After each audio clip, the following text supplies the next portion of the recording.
আসসালামু আলাইকুম। আজকে আমি আপনাদেরকে রান্না করে দেখাবো লাউ দিয়ে গরুর মাংস। চলুন রেসিপিটা দেখে নিই। লাউগুলো কেটে ধুয়ে পরিষ্কার করে নিয়েছি, মশলাগুলো ভালোভাবে কষিয়ে নিয়েছি। এখন গরুর মাংসগুলো দিয়ে দেব। মাংসগুলো দিয়ে মশলার সাথে সুন্দরভাবে নেড়ে চেড়ে কষিয়ে নিতে হবে। তো আমি কিছুক্ষণ ধরে মশলার সাথে মাংসগুলো ভালোভাবে কষিয়ে নিলাম। এরপর কেটে রাখা লাউগুলো দিয়ে দেব।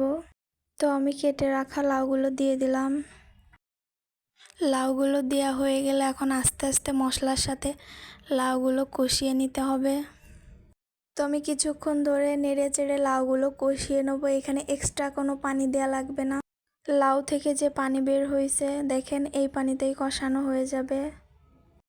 দেখেন কালারটা কি সুন্দর আসছে। কিছুক্ষণ পর ফিরে আসলাম। এই তো আমার লাউ কষানো শেষ। এই তো লাউগুলো কষানো হয়ে গেছে, সুন্দরভাবে সেদ্ধও হয়ে গেছে।